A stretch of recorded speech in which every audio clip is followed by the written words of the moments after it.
Boneddigion a boneddigesau, ladies and gentlemen, please take your seats. A newch chi eistedd os gwelwch yn dda. Rhowch croeso cynnes. Give a warm welcome i arweinydd y Ceidwadwyr Cymreig, the leader of the Welsh Conservative Party, Darren Miller.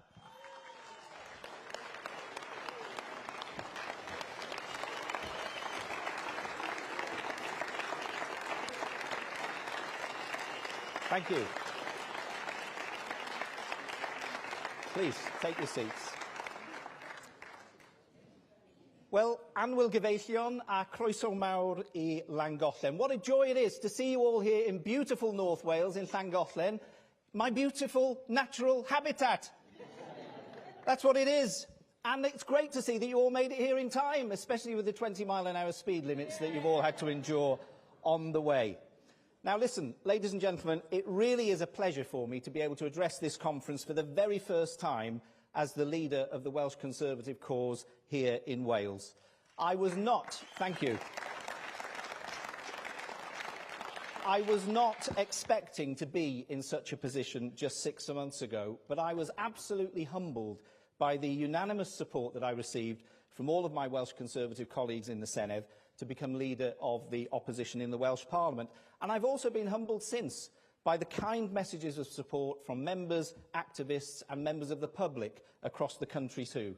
It is the honour of a lifetime to lead the party I love here in Wales and to be your candidate to be the next First Minister of Wales. Thank you very much indeed.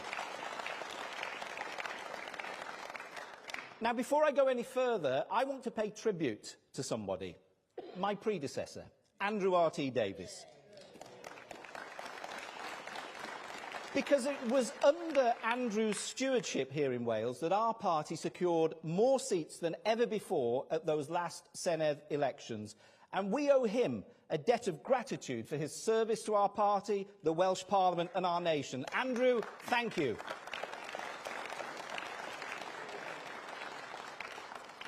Now, Andrew left some very big shoes to fill, but I've got some doubly thick socks on today in order to make sure that I can fill them, because I want to build on Andrew's legacy as we approach those very important Senedd elections next year, because in the aftermath of a very bruising general election defeat and a challenging set of results in those local elections just over the border a couple of weeks ago, it's clear that we've got a lot of work to do to rebuild trust in our party's fortunes and to restore those fortunes in Wales and beyond. But it is essential that we do just that. Because under Labour, Wales is broken. Our NHS isn't working. Our school standards have plummeted and our economy is struggling. And that's why we have embarked upon a national mission to fix Wales. Because we Welsh Conservatives are the only credible alternative to this clapped-out, lacklustre Labour government that has run this country into the ground, has run out of ideas and has run out of steam.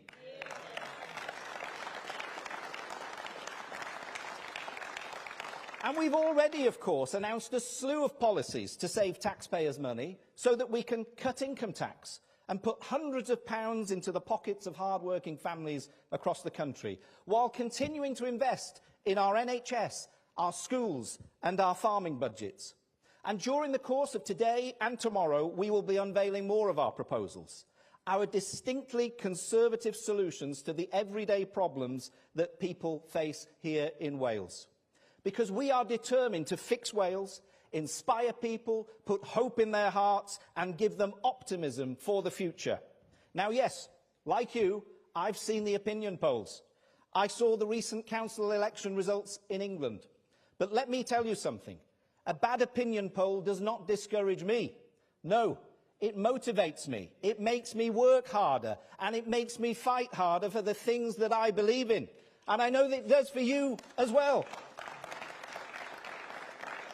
I know that you're motivated by these things too. And it's not only hard work that will help us next year, we've also got some secret weapons that we can help to deploy to secure the results that we need. What are these secret weapons? Well, firstly, our political foes. Labour, Plaid, the Lib Dems and Reform. After 26 years of running Wales into the ground, and after just 12 months of Sir Keir Starmer and his mob in number 10, the Labour Party is on the ropes. People are crying out for change, but they will not get change from Plaid or the Liberal Democrats, because they've been propping the Labour Party up, passing their budgets and rubber stamping their disastrous policies and legislation for the last quarter of a century.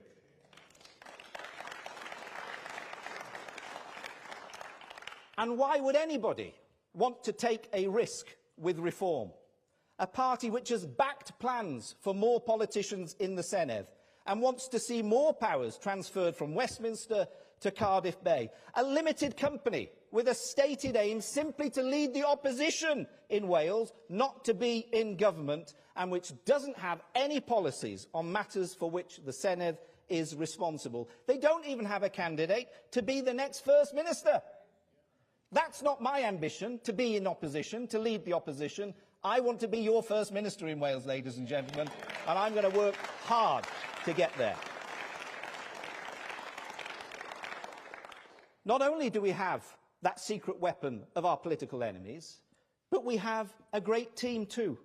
I'm proud to lead a fantastic group of hard-working members of the Senedd. Give them a round of applause, please.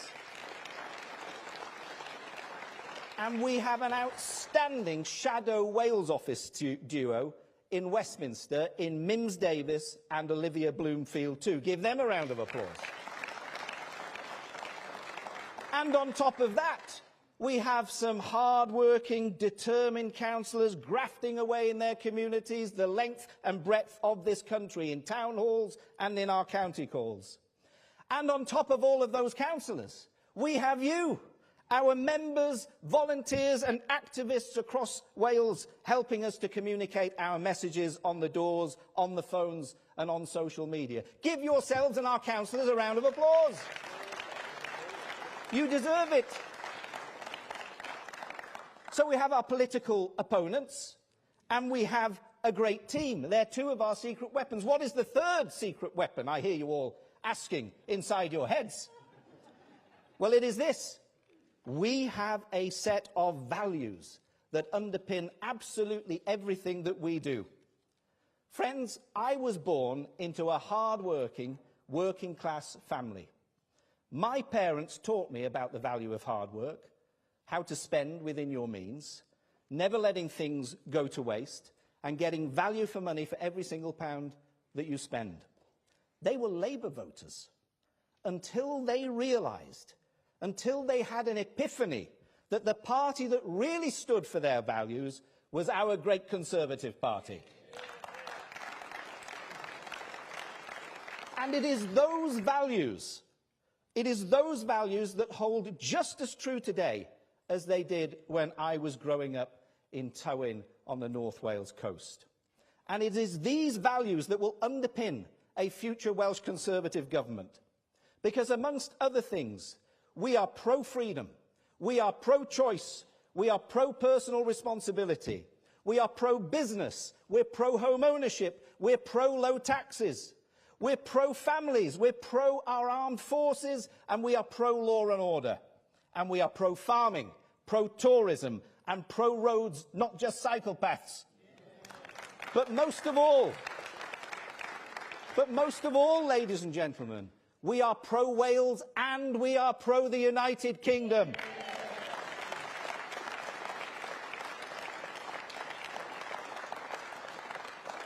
Because we are not just Welsh Conservatives. We are the Conservative and Unionist Party. And we believe that Wales is better in the United Kingdom, and that the United Kingdom is better because Wales is part of it.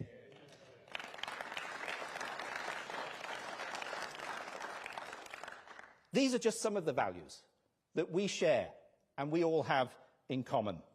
And they are shaping our distinctly Conservative policy platform in the run-up to those all-important elections next year. And they will help us to fix Wales. Ladies and gentlemen, I joined the Conservative Party when I was 15 years old. That was just 3 years ago. And I was inspired to do so because of the legacy of Margaret Thatcher, the greatest Prime Minister of my lifetime. She inherited a nation from Labour that was on its knees. Britain was the sick man of Europe. Our public finances were broken. A Labour government led by the unions for the unions had delivered record high tax rates, failing public services, rubbish on the streets, and inefficient nationalised companies that were a drain on the taxpayer. Now, if any of that sounds familiar, it should, because that's precisely where Wales under Labour is at right now.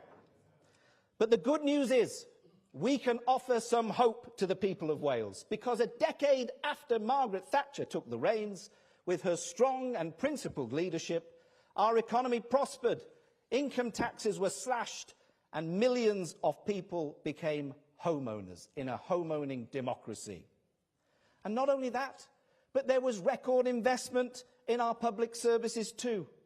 Here in North Wales, we saw the opening of 2 state-of-the-art district general hospitals, Ysbyty Gwynedd and Ysbyty Glan-Clwyd. And there was massive investment in our roads infrastructure across the United Kingdom, including on the A55 expressway. Her policies were so popular that they were copied the world over. And her decisive leadership, on top of all of this, ensured the liberation of the Falkland Islands in the face of an Argentine invasion, and our Iron Lady, along with Ronald Reagan and Pope John Paul II, stood up and they won the battle of ideas, fighting for our Judeo-Christian values to help bring down the Iron Curtain and communism in Eastern Europe.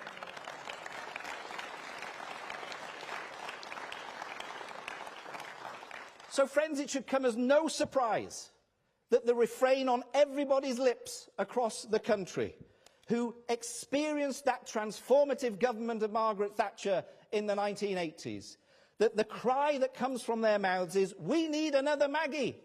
Well, I'm pleased to say that we've got one, because it's my pleasure to be able to introduce you to her today. Kemi Badenoch is a woman of principle. In an age where truth is blurred and courage is often compromised, she has always stood firm. When others sway in the shifting winds of public opinion, she holds fast to her beliefs and our conservative ideals. Kemi speaks not to win applause, but to bear witness to what she believes is right. She is a champion of freedom, and she's a champion of liberty. She has the moral clarity that speaks not just to conservatives, but to people of faith, to people of conviction, and people who care about the future of our nation. And Kemi Badenoch does not retreat in the face of criticism. She doesn't soften her message to suit the mood of the day.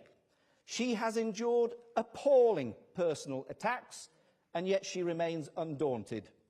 And that kind of fearlessness is rare, and it deserves not just our respect, but our support too. So this morning, conference, I invite you not just to listen to a politician, but to hear from a woman of conviction, someone who is leading us on a mission to renew our party across the United Kingdom, and who represents the very best of our party's future. So, ladies and gentlemen, please be upstanding to give a very warm Welsh welcome to the leader of the Conservative and Unionist Party, the Right Honourable Kemi Badenoch.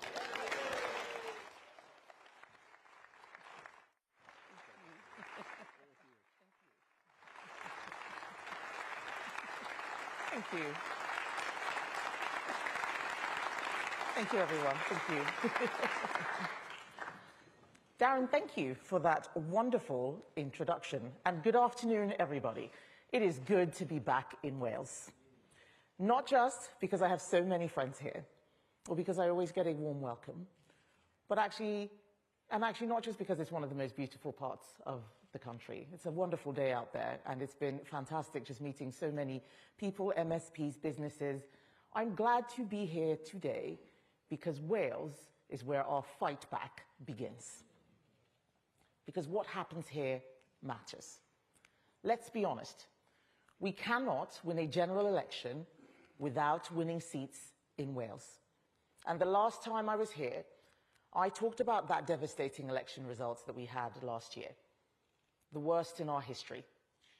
We lost all of our MPs in Wales.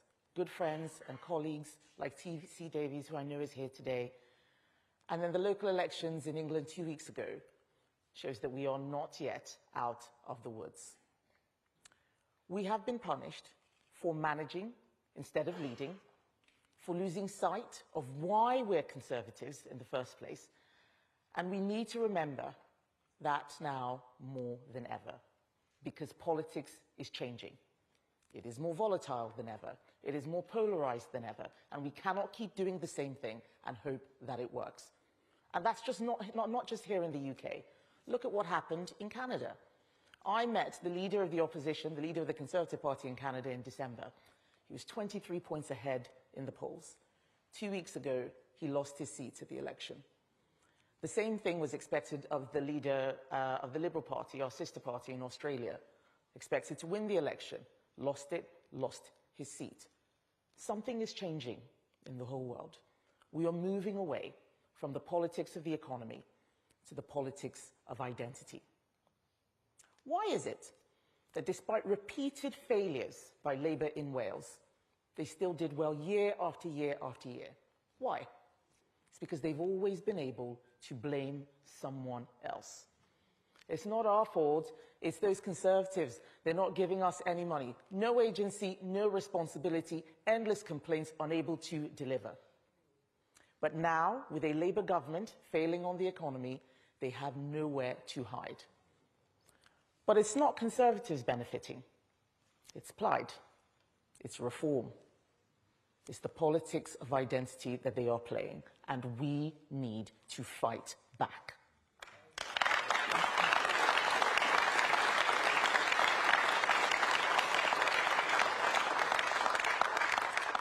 And it has to start here. Wales is where Labour's promises meet reality and fail.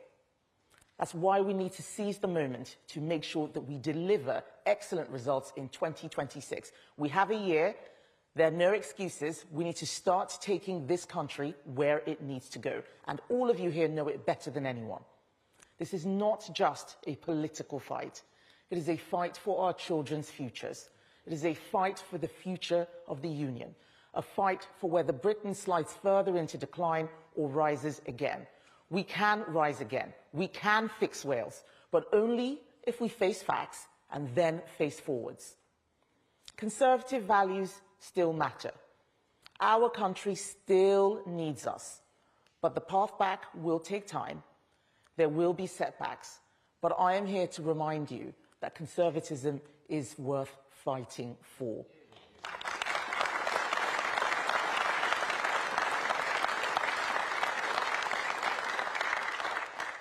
People want to write us off. They want to say that we're out of the game because they forget that we are a party based on values. What we stand for must never, ever be lost.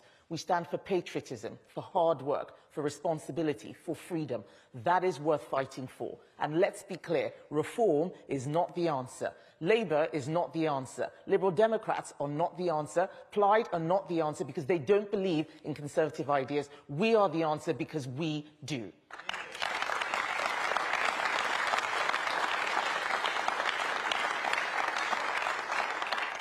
All these other parties are a flavour of the same thing.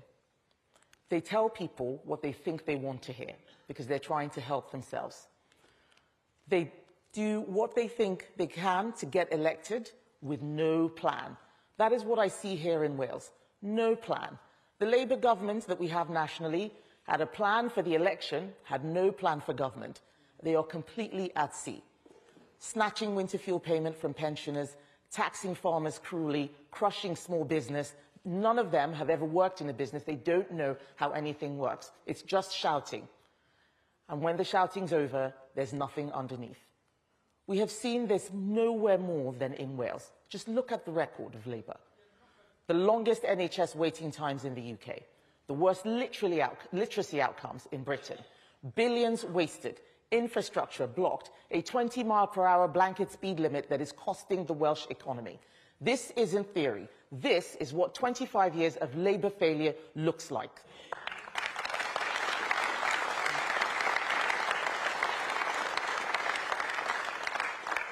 They get more money than ever and deliver less. We all know it's not about funding. It's about priorities, and theirs are all wrong.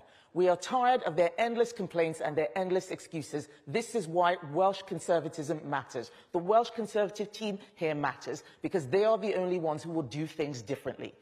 We will bring in free schools and academies. We will give head teachers the freedom to lead. Sorry, I still have leave in my head. We will restore discipline.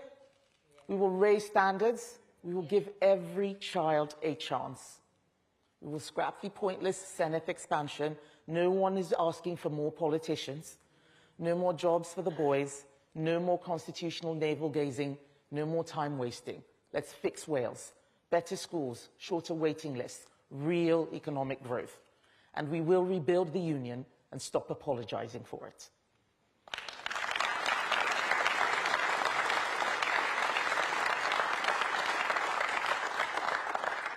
We are not here to divide Britain. We are not here to wind it down the way Labour is winding businesses down. We are here to make it strong again. Because Wales doesn't need separation, it needs aspiration. Wales needs growth, infrastructure improvements too, just like the last government started. And when we return to government, and we will, Darren, Mims, Olivia, the whole Welsh team will be working to ensure that those key infrastructure upgrades are given priority. They can't just be nice to have. We need to show people that there is a future worth fighting for. We need to show them that we are optimistic, that we can give them hope. We need to show that we are the serious party of government, that we are the only credible alternative, the only ones who can build the serious growth that Wales needs. Darren Miller and Mims Davies are leading that charge, and I will stand with them, just as I'll stand with every single one of you, ready to fight for real change.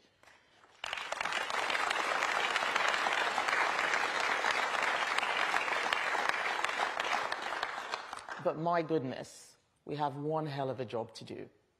I have a job to do. The responsibility is on me. I know that we are bruised, but we are not beaten. This party carries a message that is worth fighting for. Not slogans, not short-term gimmicks, real, deep, lasting change built on conservative principles. So let us lift our heads. Let us get back to work. Let's prove to the people of Wales and to the whole of the UK that the future doesn't belong to Labour or to Reform. It belongs to us, if we have the courage to fight for it. So let me finish, ladies and gentlemen, with the words of Ronald Reagan, who knew what it was like to lead a party out of the wilderness. We may be fewer in number than we've ever been, but we are the ones who carry the message that they are waiting for, and there is no substitute for victory.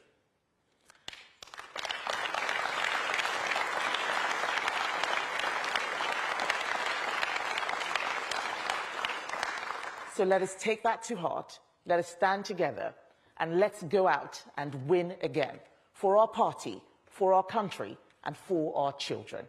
Thank you. Thank you.